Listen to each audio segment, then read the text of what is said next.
Coba dulu.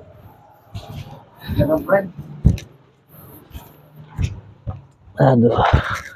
Oke.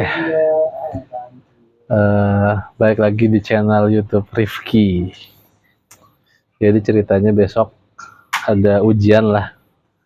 Cuman bingung belajarnya kayak gimana.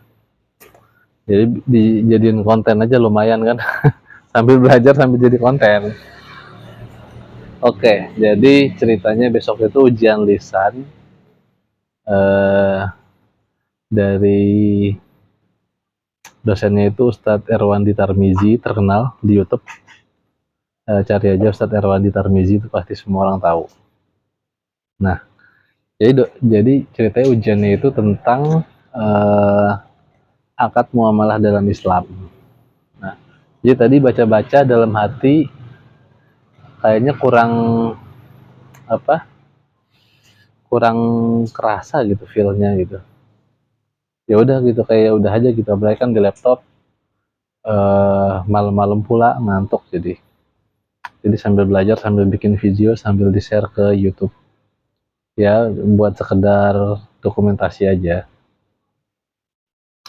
Kita akan bacain tentang karena besok itu ujiannya lisan, jadi langsung pakai Zoom, langsung ditanya sama Ustadz Erwandi. Jadi kita bacain materinya. Oke. Pertama, prinsip dasar akad muamalah. Jadi apa hukum asal muamalah dan dari mana dalilnya? Jawabannya itu adalah hukum asal muamalah itu boleh sampai ada dalil yang mengharamkan. Dalil Ibnu Taimiyah dalam Majmu' Al-Fatwa jilid 21 dan Ibnu Qayyim dalam Ilam Muwakin jilid 1. Titik kritisnya, kajian ini bukan tanpa batas, dia hanya berlaku jika bebas riba, gharar, maisir, dan zulm. Nah, ini teorinya juga ada di sini. Jadi teorinya itu adalah pertama, hukum dasar akad muamalah tadi ya, semua bentuk muamalah pada dasarnya boleh sampai tidak ada dalil yang melarang. Terus definisi akad itu adalah ikatan atau kesepakatan antara dua pihak atau lebih yang menimbulkan akibat hukum terbentuk melalui ijab, penawaran, qabul, permintaan, dan sesuai dengan syariat Islam. 4 jenis larangan akad adalah larangan universal akad adalah riba, di mana tambahan bunga yang bersifat batil atas pinjaman uang atau pertukaran barang sejenis. Jadi ada tambahan dari pertukaran barang sejenis. Kemudian gharar, ketidakjelasan yang berpotensi merugikan salah satu pihak, objeknya tidak jelas, harganya tidak pasti. Kemudian maisir, spekulasi atau perjudian, hasil bergantung murni pada keberuntungan tanpa usaha real. Kemudian zulm, itu kezaliman atau ketimpangan yang merugikan salah satu pihak secara tidak adil. Kemudian ini mah kisi-kisi yang kemungkinan akan ditanya besok. Bisa jadi tanya, bisa jadi enggak, bisa jadi pertanyaannya itu di luar dari kisi-kisi ini. Terus ada apa 4 larangan universal dalam setiap akad, tadi udah ya. Oke, udah. Kemudian pertanyaan selanjutnya, apa saja rukun akad? Jadi rukun akad itu ada beberapa. Pertama, akidain, dua pihak yang bertekad harus balik, berakal, cakap hukum. Kemudian makut alaih, objeknya jelas ya, halal dan diserah terimakan. Kemudian sikot, ijab dan kabul yang sesuai dengan syariat. Nah, ini sambil baca, ini mah nggak apa-apa, soalnya sambil belajar juga, karena emang tadi belajar pusing dan ngantuk ya. Kalau gini kayaknya bisa lebih mendalami pembelajaran. Kemudian yaitu ada yang namanya akad jual beli, baik ya, baik dan khiyar. Jadi dasarnya itu adalah apa ya ini, Kalau di sini itu baik. Nah, dalil utamanya itu adalah surat Al-Baqarah ayat 275. Allah menghalalkan jual beli dan mengharamkan riba. Kemudian kurang surat An-Nisa ayat 29, janganlah kamu memakan harta sesamamu dengan cara yang batil, kecuali dengan perdagangan atas dasar suka sama suka. Kemudian definisinya yaitu eh, pertukaran harta dengan harta melalui ijab kabul atas dasar kerelaan untuk memindahkan kepemilikan secara halal. Kemudian rukun itu adalah rukunnya ada penjual, pembeli, barang, harga, dan siwat ya, ijab atau kabul. Kemudian objeknya halal, memiliki penjual, dapat diserah terimakan, spesifikasinya jelas. Kemudian ada selain bayi itu adalah murabahah. Ini yang sering digunakan di perbankan syariah ya. Jual beli transparan di mana harga pokok plus margin. Definisinya penjual menyebutkan harga pokok modal dan margin keuntungan yang disepakati secara transparan kepada pembeli. Kemudian ciri khasnya, harga total dikunci di awal, tidak boleh berubah walau suku bunga naik atau turun. Jadi ketika jual beli rumah, akad murabahah itu waktu akad disebutkan harga pokok, kemudian margin, dan harga jual. Itu tidak boleh ditambahkan Rp1 pun,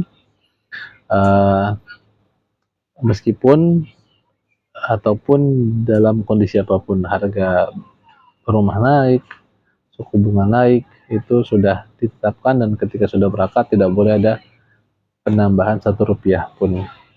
Dalilnya yaitu Ibnu Majah, ada 3 hal yang mengandung berkah jual beli mudharabah dan mencampur gandum dengan tepung. Fatwa DSN MUI nomor 4 tahun 2000 tentang murabahah, udah lama ya fatwanya. Kemudian jenis-jenis murabahah biasa, penjual sudah memiliki barang terlebih dahulu, lalu menjualnya dengan menyebutkan harga pokok plus margin. Pembayaran boleh tunai ataupun tangguh ya, dicicil. Kemudian ini adalah gini, murabahah lil amr bi syirah, pesanan. Lembaga keuangan bank membeli barang atas permintaan nasabah terlebih dahulu. Setelah barang dimiliki bank, baru dijual kepada nasabah dengan margin. Nasabah memberikan wa'ad, janji beli, sebelum barang dibeli bank. Paling umum digunakan perbankan syariah untuk KPR, cicil emas, cicil kendaraan. Baik taksid, jual beli kredit atau angsuran. Jadi definisinya itu adalah jual beli di mana pembayaran dilakukan secara bertahap, dicicil dalam jangka waktu yang disepakati. Harga kredit boleh lebih tinggi dari harga tunai sebagai kompensasi penangguhan ya atas waktu yang dicicil. Boleh mubah menurut itu ulama ya, selama harga ditetapkan pasti di awal dan tidak berubah sepanjang masa akad. Kemudian juga syarat sahnya itu adalah harga tunai atau kredit dipilih dan disepakati di awal. Tidak ada dua harga yang menggantung, barang halal dan dimiliki penjual, waktu dan jumlah cicilan yang jelas. Misalnya 10 tahun dibayarkan 10 tahun cicil rumah, setiap bulannya dibayarkan 1 juta sebulan. Itu jelas dari awal sampai akhir. Kemudian yang diharamkan, denda keterlambatan yang menguntungkan penjual, riba nasiah, harga tidak pasti saat akad, goror, pembeli sengaja mengulur pembayaran, haram secara moral. Objek terhalang tidak boleh emas, perak, alat tukar lainnya. Nah, kalau di secara DSN MUI boleh ya cicil emas, tapi kalau beberapa literatur mengatakan tidak boleh ya, itu silakan saja. Kemudian perbedaan taksid dan riba, yaitu riba akad pinjam meminjam, qard, Bunga berasal dari pembiayaan uang, jadi uang sebagai komoditas yang menghasilkan tambahan uang, kemudian tidak ada perputaran barang real. Akad jual beli taksit atau jual beli dengan cicil, yaitu akad jual beli adanya permindahan barang, laba berasal dari selisih harga barang. Harga jualnya 100, dijual 150, berarti 50-nya itu adalah laba yang berasal dari selisih harga jual, harga barang. Ada perputaran harta, uang menjadi barang, kemudian barang dijual kembali kepada nasabah, kemudian nasabah mengangsur sehingga ada margin di sana. Baik, salam, jual beli, pesanan, bayar di muka. Definisi pembeli membayar harga penuh di muka, penjual berkomitmen menyerahkan barang yang dispesifikasi di kemudian hari pada waktu dan tempat yang disepakati. Modalnya wajib diserahkan penuh saat akad berlangsung, kemudian tidak boleh ditunda atau dicicil. Spesifikasi jelas, kualitas, ukuran, jumlah tersedia dan dapat diserahkan pada saat jatuh tempo, bukan emas, perak, atau mata uang.